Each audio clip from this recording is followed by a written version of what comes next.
Oi, gente! O hipotireoidismo pode estar presente em 7% da população do Brasil. E ele tem sintomas que podem ser confundidos com outras doenças. Olha só o que ele pode causar. Aqui na região da cabeça, a gente pode ter queda de cabelo, cabelos quebradiços, edema de olhos e facial, lentidão da fala, voz rouca e engrossamento da língua, prejuízo da memória e lentidão mental. Aqui na região do pescoço, a gente pode ter um aumento do volume do pescoço, mas nem sempre isso acontece. Um aumento do volume do coração, uma diminuição dos batimentos cardíacos, uma pele seca e descamativa, uma fraqueza muscular e um desânimo muito grande podem acontecer. Além de um edema no corpo, que pode ser sentido como ganho de peso. E por que tudo isso acontece? Nós temos grandes grupos de causas. Uma causa que acontecia mais no passado era a deficiência de iodo. Iodo é um mineral necessário para a formação do hormônio tireoidiano presente nas algas marinhas. Então, as pessoas que viviam no interior, longe do litoral, poderiam sofrer de deficiência de iodo. E aí, aquelas glândulas que ficam lá dentro do cérebro, que estimulam a tireoide, elas aumentavam a sua produção de forma a pedir para a tireoide para funcionar mais, porque elas estavam sentindo que tinha menos hormônio tireoidiano. E aí elas faziam com que a tireoide aumentasse de tamanho. E mesmo aumentando de tamanho, a produção hormonal não aumentava, porque estava faltando iodo. Então, isso aqui é chamado bócio endêmico. Muitas pessoas tendo esses sintomas. Hoje a gente não tem mais dessa forma, porque nós temos a adição de iodo no sal de cozinha.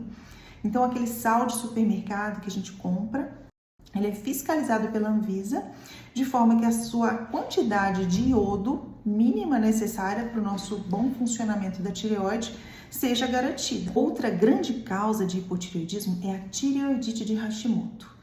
Isso acontece quando autoanticorpos, anticorpos são aquelas substâncias produzidas pelo nosso corpo para atacar, normalmente, agentes estranhos.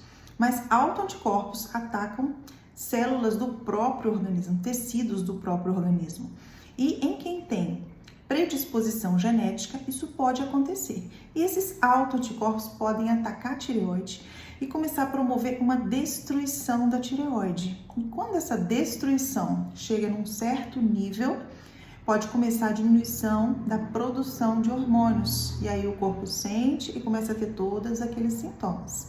Então, a tireoidite de Hashimoto, que é quando a gente tem os anticorpos antitireoidianos aumentados, ela pode cursar com hipotireoidismo, diminuição do hormônio ou não. Essa destruição pode ter começado, mas ainda não foi suficiente para diminuir a produção de hormônio. Outras causas são a exposição da tireoide a substâncias tóxicas, a algumas medicações que podem interferir na sua produção hormonal, ou então radiação da tireoide, ou então problemas na hipófise e no hipotálamo, ou ainda a retirada cirúrgica da tireoide. Felizmente, é uma doença que tem tratamento, e esse tratamento faz com que a pessoa viva uma vida totalmente normal. Mas, se ele não for bem adequado, ele pode prejudicar bastante a qualidade de vida de uma pessoa. Então, especialmente se você tem uma história familiar de hipotireoidismo ou doenças da tireoide, é importante fazer um check-up de vez em quando. E quando a gente tem o hipotireoidismo? Tem tratamento. E a gente precisa tomar um comprimidinho que tem lá o hormônio da tireoide. E esse comprimidinho precisa ser na dose certa, adequada para a nossa necessidade, que será para cada pessoa que tiver hipotireoidismo uma necessidade diferente. Normalmente a gente começa com uma dose que precisa ser ajustada até chegar à dose certa para cada pessoa.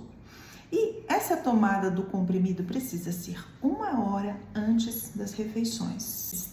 Existem algumas marcas disponíveis no mercado. Quando você começa o tratamento do hipotireoidismo, nós orientamos que você mantenha a mesma marca. Por quê? Às vezes, um laboratório pode diferir de outro numa pequena quantidade. Às vezes, um comprimido de 50 microgramas de um laboratório vai ser minimamente diferente de um comprimido de 50 de outro laboratório. E a pessoa pode ser extremamente sensível a pequenas variações. Como a tireoide mexe com tudo, então a gente achou a dose que deu certo, a gente se mantém naquela dose. E quando eu esqueci de tomar a medicação? Toma 2 no outro dia. Mas não vamos ficar fazendo isso sempre, porque senão a gente acaba dando uma bagunçada na nossa tireoide, né, gente? Se você gostou do conteúdo, curte, comenta, deixa sua dúvida, compartilha com uma pessoa que você acha que vai ter proveito com essas informações. Obrigada, um abraço, gente.